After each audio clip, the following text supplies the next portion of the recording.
Good evening, ladies and gentlemen. Welcome to the Rogue Wave podcast, the frequency for all things pop culture and the disruptors behind it. We talk comics, movies, TV, and pop culture every Wednesday night, 8 p.m. Eastern, right here on Facebook.com/WeAreRogueMatter, YouTube.com/Rogue_Matter, Twitch.tv/WeAreRogueMatter, and Twitter.com/Rogue_Matter.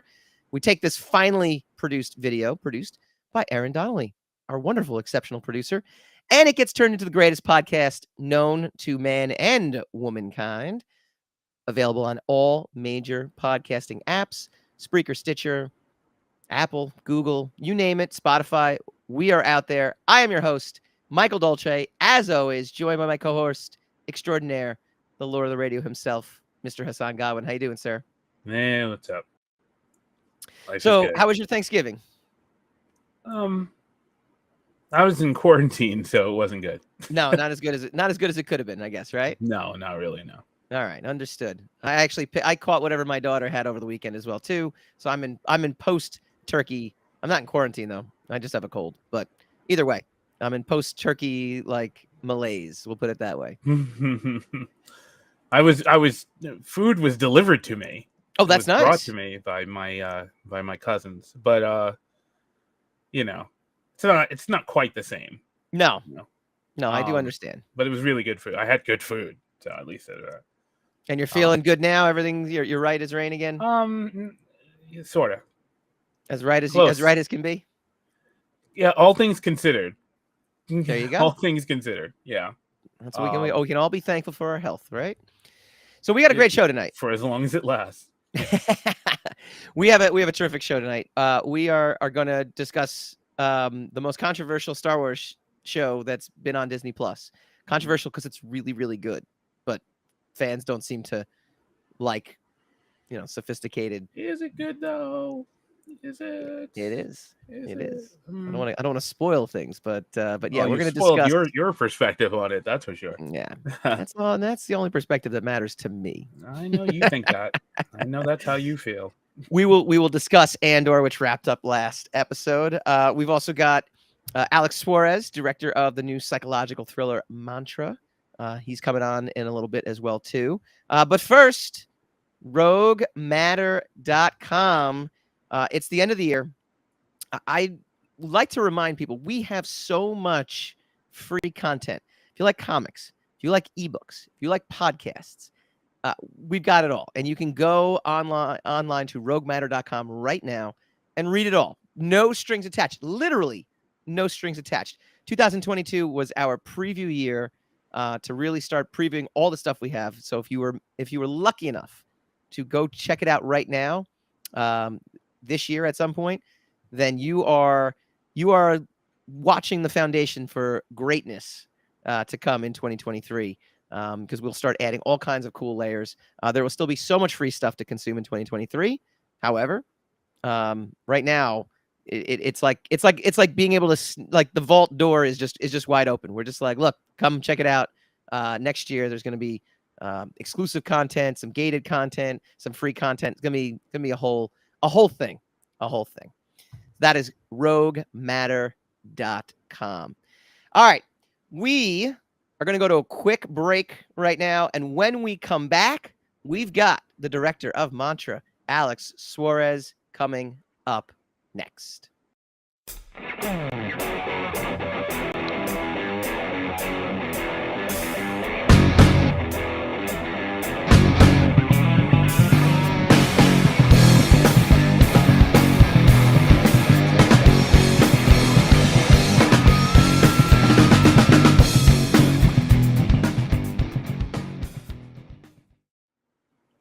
Welcome back to Rogue Wave podcast. Thrilled to welcome director and actor Alex Suarez. Alex, how you doing?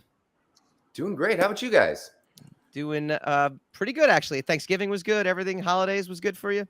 Oh, yeah. Wonderful. I had a Friendsgiving. Family was all working. So I had a great time, though. Made a lamb. It was a good lamb. Wow. All right. Oh, man. Yeah. I like that. I want to be invited to your Friendsgiving next time. Exactly.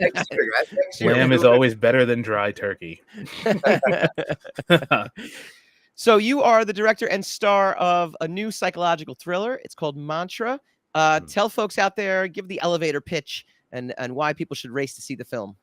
So it's a crazy fun film about a young man who's being haunted by visions of his recently murdered brother, and he seeks out help, and he seeks out help from an unorthodox psychologist whose methods kind of twist his world even further. And it's a really fun psychological thriller with a lot of twists and turns and methods, and kind of everyone's playing their own game, and you don't really know where to look or what's going to happen next. So it's a fun little piece.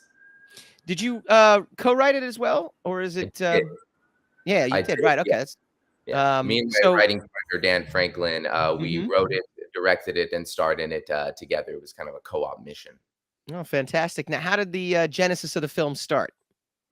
So it initially started with us just kind of exploring characters that we really wanted to play, really wanted to give a kind of a fair shake at, and we started kind of crafting this story of these two characters, and we just kind of unknowingly started the ball rolling and created this feature film of it all just started with a relationship. I mean, that's kind of the way these things always start, is the relationship between these two characters, and we really wanted to explore it more. And we were fortunate enough to have a really awesome dedicated fan base that we were able to kickstart to, and we ended up raising the initial 50 grand to start the movie, and then we all kind of just went from there. Talk to me about the crowdfunding experience. So we, Hassan and I, are both comic book professionals. We do comics and graphic novels. So kickstarting, comics, it just goes hand in hand. How is it doing a film, like raising, money for the film? I mean, I'm assuming it's just as stressful as doing it for a graphic novel. Incredibly stressful, and you guys know. I mean, it's difficult to produce content without funding in any medium, and so. Time is money, and it's just dedication that you guys have to put to your craft. And so sometimes it can be hard because people don't know what they're going to get yet. Yeah. And it's hard to convince people to invest in something that doesn't really yet exist. Not really doesn't exist. Yeah. Yeah. There's not a prototype. Like if I have a product that I have a prototype for, I can show people, hey, look, you press this button and a treat pops out. Well, great. I want that treat. I'll press the button. I'll buy the product. But when you have a feature film, or when you have a comic or something like that, you're really asking people to invest in you as a creative. And so, we made a trailer just by ourselves, just kind of a self-funded trailer to give the essence of what that's going to be like.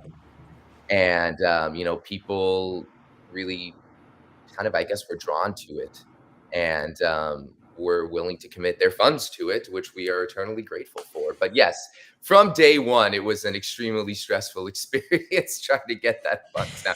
And it went down to the wire too. We almost didn't make it. We think we were at like 42,000 on our last day. Wow. With $8 grand left to go, and we don't get any money if we don't secure that last $8 grand. And we really pushed, and we managed to get it through a couple of really generous funders. Wow. So, it's funny because with the comic book, that was the next thing. With the comic book, the requirement, it's not a requirement, but if you want a successful campaign, you got to show 5 pages. You got to show something. So you were able to do the trailer. What were the rewards like for the people? Did they get to, the film delivered to their inbox? Like, I'm absolutely curious on just the rights management aspect, because once you let it out to people, it's kind of out there, right? It's kind of out there, yeah. So we were very selective with the rewards that we got, because we wanted to find a fine balance of giving people what they deserved and what they should get, with also maintaining the kind of integrity of the project, and also not spending. We don't want to spend a generous portion of the Kickstarter funds in giving back rewards, because that's literally just taking away from what they were giving you. So we took away anything that we would have to really mail out to people. We're fortunate that everything can be digital, so we didn't have to spend money on postage or anything like that, because, again, it's like the more money we have to spend back, the less product they're going to get as a movie. So we gave a lot of behind the scenes. We gave, invitations to the initial kind of red carpet screening of it, invitations to come to the set and just be a part of it, be extras in the movie, even have small little bit parts in it if you gave a certain amount, for these kind of roles that we had also kind of written in there to be open to whoever was going to be able to fill those slots. So we almost wrote in a couple of opportunities for Kickstarter backers to be in the film. Okay, that's cool. In advance, yeah. I don't want to give away a spoiler. I know an exact scene you could have put them in. Yeah. Yes, and they are in that scene that you were thinking about. Okay. All right, that's amazing. That's amazing. And that's got to be really cool. I mean, this has to be, talk to me as a creator and a filmmaker. It took me a while to figure out the crowdfunding scene. Not necessarily like the nuts and bolts of it. There was that. But just the idea of this kind of ultimate fan participation. I mean, this is something relatively new. Talk to me about the bigger picture in your mind about utilizing fans to be able to create something. I just think fans are ultimately the grounding point of everything in a way when you think about it, because anything you do in the future is also going to be kind of building on top of that fan base that you already have that has been faithful to you from that beginning. And so, I mean, kind of the next steps because we're not done. We're still making stuff and pumping things out, and just kind of keeping that fandom in mind for what they've already done for us, and trying to continuously produce content to keep everyone engaged and to keep everyone committed to you as a creative. I think that's also really important moving forward. How did you round out the cast? So we did a proper casting. We had a lot of people submit to the project, and we auditioned quite a few. We also reached out to some very talented people that we already knew. A good friend of mine, Matthew Trejo, who was in Hamilton for a long time. Cool. He plays Detective Mendoza in the movie. And the gentleman who plays my brother, this is a really great story. The guy who plays my brother, who plays Nathan in the film, his name is Drake Roger. His audition tape came in, and we were really struggling to find who was going to play this part. He had to be emotionally in tune. Yeah. He also had to kind of look similar to me. It was very difficult to find someone. And this guy comes in. He's 6'3", 6'4", way taller than I am, but we look like we could, Sure. we look like we could have pulled it off. But man, his tape was excellent, and there was just this star quality about him. We brought him into the cast, and it was the best decision we ever made. And now, I cut together all of his scenes, sent it out, said, hey, pitch whatever you want to pitch to his agent for, send this guy out for everything. And he is now starring in the Winchesters as John Winchester on the CW. That's right. And it was just been so amazing to be able to be a part of recognizing that talent kind of at the beginning and saying, man, this guy has a quality about him, and being fortunate enough that he worked with us, and now he's killing it on the Winchesters. And it's just it's great to see. Yeah, that's a neat thing too. I think there's a lot of times when and we like to use the term like level up. It's funny when people kind of like level up, and we all have a starting point. We all have something that we get into, and then you're building connections, but you're really building friendships and relationships. And when those relationships kind of take off, it kind of elevates everyone involved. So it's fantastic to see that. The movie itself now, it's like I'm trying to tailor my questions, but I don't want to give anything away. That's the problem, right? Like what could you tell about the movie? Yeah. That I don't want to spoil it. Like I think it's one of those movies where you have to be paying attention, because at the end, it all kind of comes full circle. There's a twist. There's all kind of stuff. And I think, how would you describe this to folks beyond the elevator pitch? They want to know more, but without giving away too much. Help me out. Help me help you. Yeah, here's the thing. Because it is difficult, but here's the thing. All of this is kind of the whole first and middle of the second act. All of it is building up to this moment where Evan, the main character, takes this concoction, this hallucinogenic, so to speak, and has his first trip. Yeah. And the dark world that we explored within that trip, I think, is just like, that's just the moneymaker right there. So there's a really great, initial couple of scenes in that where, Evan is just seeing all kinds of things, and you don't know what's real and what's not. And this is where it's totally great to explore. Like, Evan's getting tortured, he's getting scrutinized, he's getting yelled at, he's seeing all these vivid, horrifying images that he doesn't really understand.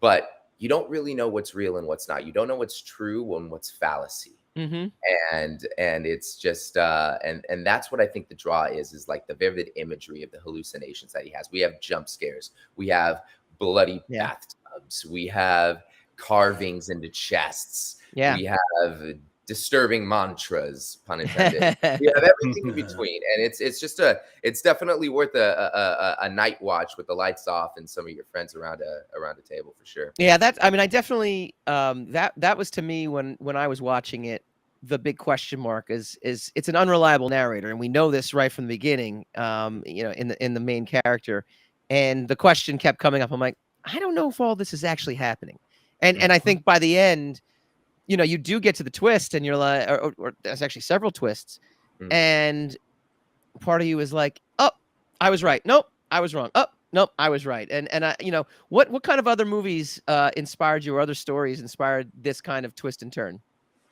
I mean, just a plethora of psychological thrillers that we would watch and enjoy. You know, I really enjoyed Jordan Peele's work kind of leading up to this, and definitely was drawing a lot of inspiration from a lot of the things that he was doing, and I just kept some of his imagery kind of in my mind when I was kind of crafting this. And you know, there's a lot of nods to different things. There's a running motif in the film about drinking. Anytime that Evan has a glass in his hand, and you know, anytime, and that a lot of those moments were very Quentin Tarantino inspired. Sure. You know, Django Unchained, when the guys filling the beer and tapping on the glass, and then the opening of the movie is a glass being cleaned and things being poured, and you know, there's been a lot of inspiration from obviously different directors and you know, different kinds of horrors and things like that for sure. Yeah. No, very cool. All right, what's next for the film, and what's next for you? Next to the film is currently on Amazon, so you are able to stream it on Amazon. I believe maybe also Apple TV. It is going to be hitting some other platforms coming up soon. We're still, I'm still waiting on I'm kind of along for the ride at this point of where this thing is going to be hitting at different places. So, but right now you can absolutely rent it on Amazon, and then we do have a couple of other projects in the works that we will be announcing very, very soon. Very cool. Where can everyone find you online? You can find me on Instagram at Real Alex Suarez, and that's my main social hub, and Facebook as well. Fantastic. Alex, thank you so much for joining us. Go check out Mantra on Amazon. You can rent it now, just as he mentioned. When we come back, Hassan and I dive into Andor.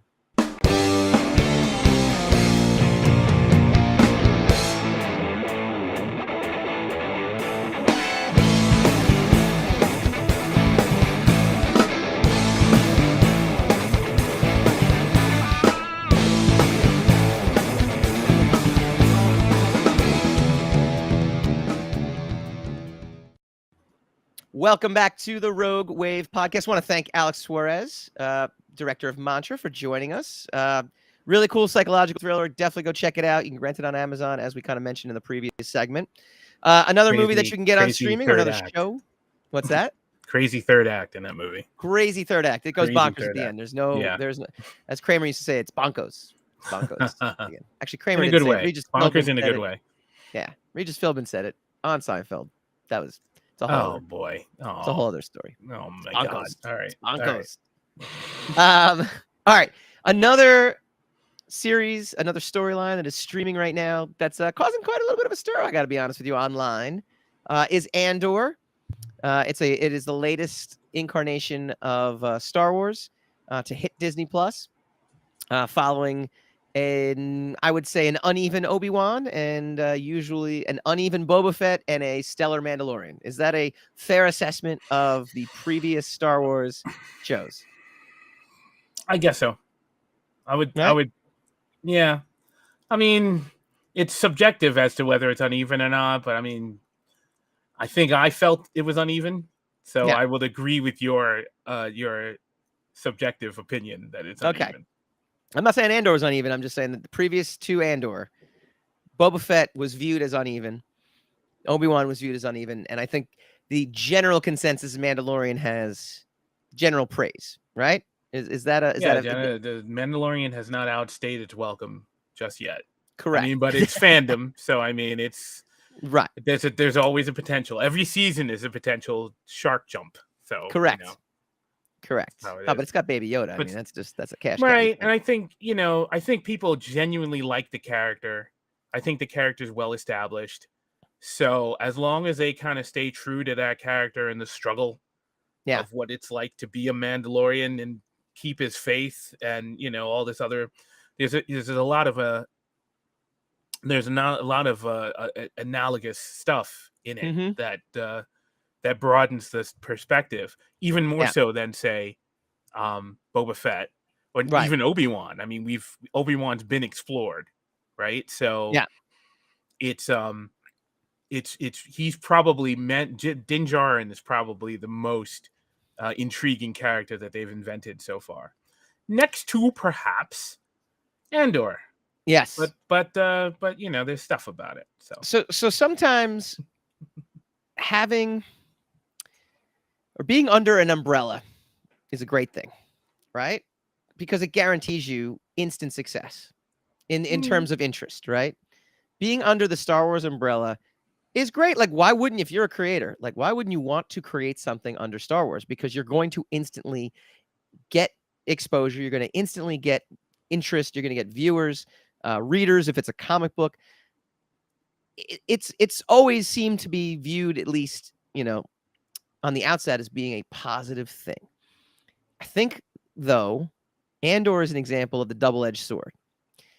Andor, in and of itself, to me, is the best produced Star Wars I've seen, and I've seen in a while, to be honest with you. Not just TV show wise, but I think you could put this up against anything they've done since Disney has acquired it as just top notch.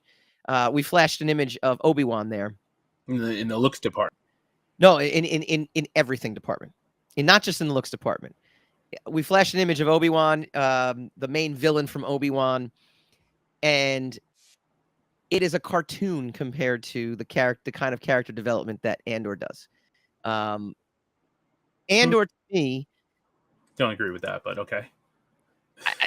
I just absolutely the depth of characters in Andor compared to everything else that Star Wars put out. To me, it's mountains to molehills. It is. I understand.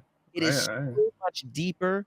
You really get the sense these are three-dimensional characters. They're not caricatures. They're not, well, this is the villain, so we've got to give them, this kind of motivation or whatever. These are complex characters. But the downfall is to it, in terms of the response, both viewership and fandom, is that it doesn't feel like a Star Wars show. And I actually think that's the greatest thing, because quite frankly, I just don't. I'm almost tired of just spitting out carbon copy clones. Oh, see, I put clones in there of stuff we've seen before, putting a Star Wars bow on it. Like, this is an actual attempt at doing something mature, adult, sophisticated. Sophisticated is the word that keeps coming back to me as I'm watching this. This is like watching Succession. Just happens to take place in the Star Wars universe. This is like watching Billions. Just happens to take place in the Star Wars world. This is, to me, really, everyone keeps saying, like, I want adult Star Wars. I want adult Star Wars. No, you don't. Because you're getting it right now, and you're not watching it, and you're complaining that you're not getting it. So that's the way I look at the response to Andor and what I watched. Is it slow to begin? Sure. I thought Game of Thrones was slow through the first 6-7 episodes. But once you get to of this season with the heist, it was something that I was eagerly clicking for the next installment. Right. I mean, you didn't watch it week to week, though. You binged it, right? I did. I ended up binging. I watched the first 4 or 5 episodes week to week, and binged the last 7. I think that's probably why your experience of it is more favorable than a lot of other people, because most people kind of just watched it week after week, and I agree with you. I think it's a solid show. I think it's the best looking show, because that they didn't spend the money on this show that they spent, say, on Rogue One or The Force Awakens, right? But it looks flawless in its in its depth, in its world building, in its, like, in the size and scope of the Empire. the scale, the scope of it is very Star Wars. It's more Star Wars than most things that we've seen. Yeah. So I think that they finally figured out how to do Star Wars on a television show, on a television budget, right? And make it look comparable to the films where these things come from. I would agree with you about the character development. But I don't necessarily agree on the show itself. I think the story suffered for the sake of character development. So that they still, in my opinion, still haven't quite mastered the short form storytelling with long form character development. They haven't gotten that down yet, because by the time you finally know exactly who each and every one of these characters are and what their struggles are, and what their, you know, what the lie that they believe is, and you know, versus the reality of their circumstances and their situations, we're at pretty much the last 2 episodes. Right. And the other side of it, and this is not the show's fault, but the other side of it is we're not going to get another season of this for 2 years. So it's a slow show. Not a lot goes on. Not a lot happens. It's very very oriented into the personal tragedy of each and every one of these characters, which, look, I'm usually for it. Yeah. But for some reason, for me, I don't think they dialed up the personal tragedy enough. And I think they dialed down the action a little too much. I think if they just dialed up the personal tragedy, the action wouldn't have been a problem, right? Right. Because you have you've got the heist, like you say. Yep. And then the heist leads to the next arc, which is the prison arc, without giving too much away, which is and that kind of hits a wall. You know, after you have the high energy of the heist, you have this sharp come down and this tonal shift of the entire season. And then you kind of got to wait because basically it's an arc of 3 it's 3 arcs of 3 episodes, right? So you have to wait till the 3rd episode for anything to happen. So the first 2 episodes are the setup, this, you know, circumstantial change, world building, character evolution, character escalation, the action sequences in the 3rd episode. I'm all for it.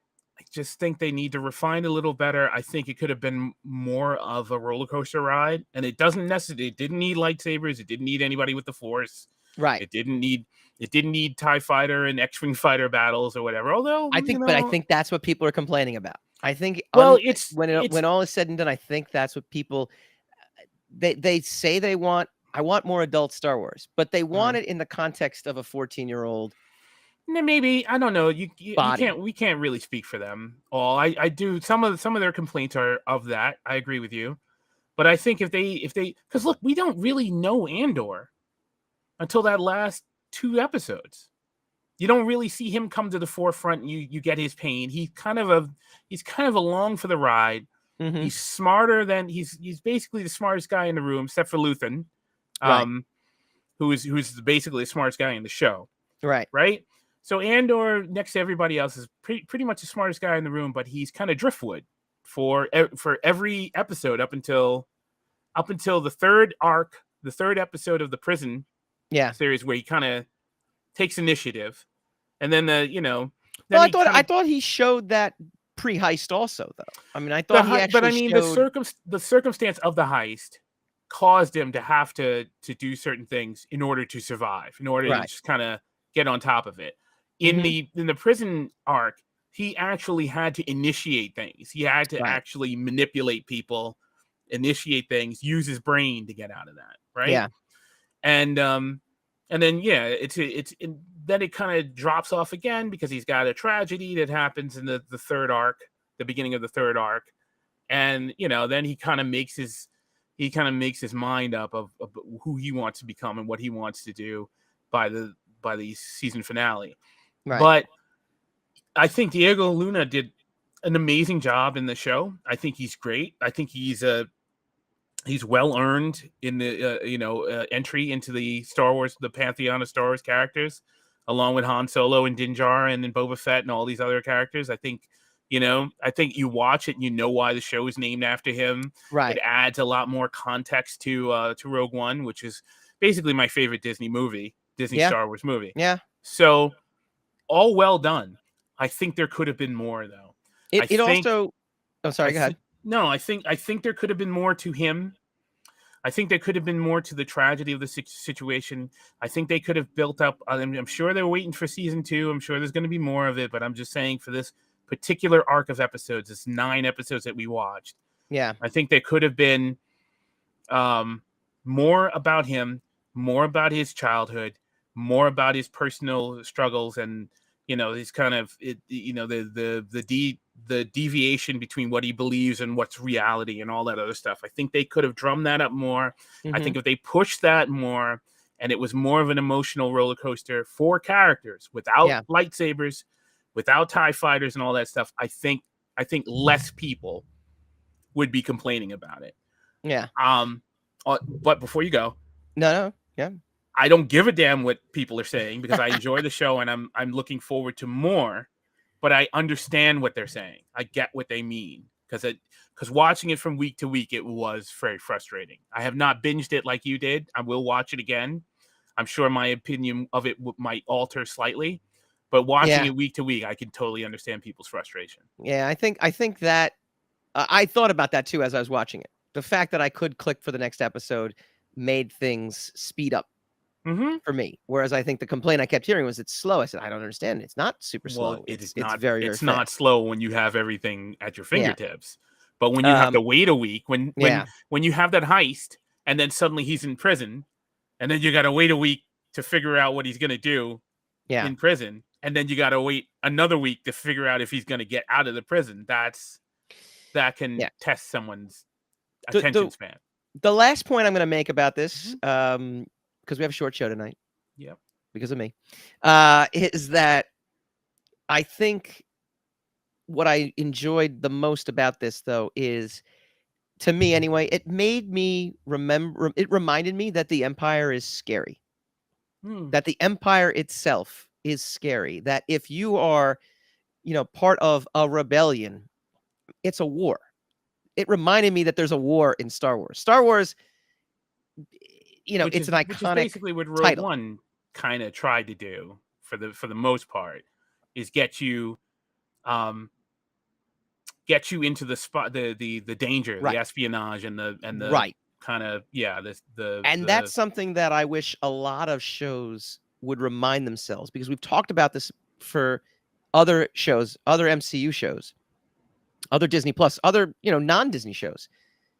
We're living in this age of such meta recognition that we've seen this kind of stuff before, and we're telling the same stories over again, which are not a bad thing. It's okay to tell. There's only 5 stories out there. That's the famous quote, right? The famous Mark Twain quote, I think. Yep. There's really only 5 stories out there. It's how you tell it. But I think what this show does that I appreciate is it reminds us that it's not a foregone conclusion that you're going to win, even though we already know what's going to happen with Cassian Andor. But these other characters that we don't know, that we're now being introduced to, I don't know what's going to happen to them, and I'm genuinely concerned for them because the Empire is scary. All right, this has been a short show. Do appreciate Alex Suarez jumping on. We'll dive more into Andor next week. We got a little bit of a bridge before some new stuff hits. So we'll dive a little bit more. By then I'll have binged it, so maybe I'll have a better perspective on it. Yeah. We'll go all around the Rogue next week. We'll dive into this even further. It'll give folks a chance to catch up as well too, because I know the viewership number's not as high as others. So maybe people coming around to it. So next week, there's a lot more to be said about Andor than what we said just now. I think so. All right. Thank you guys for joining us. Next week, like I said, we'll go all around the Rogue. I'm sure something will happen. Some news will come up. We'll dive into news. We can even dive into that Guardians of the Galaxy Christmas special. I love that. Watched. I'm sorry. I blew it because I enjoyed it. I enjoyed the Christmas special. I enjoyed it for the context though, because it was a spoof on the Star Wars Christmas special, and it's whatever you think about the Guardians Christmas special is better than the Star Wars holiday special by any stretch of the imagination. So if that doesn't get you coming back here next week, I don't know what is. We will see you guys next week.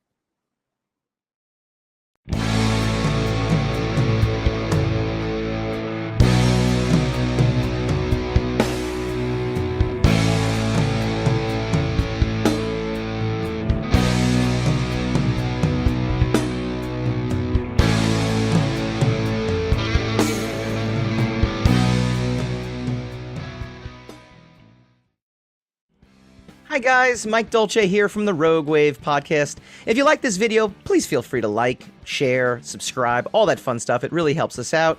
Leave a comment, let us know what you'd like to see in future episodes, and tune in every Wednesday night, 8 p.m. Eastern, for a brand new episode of the Rogue Wave podcast.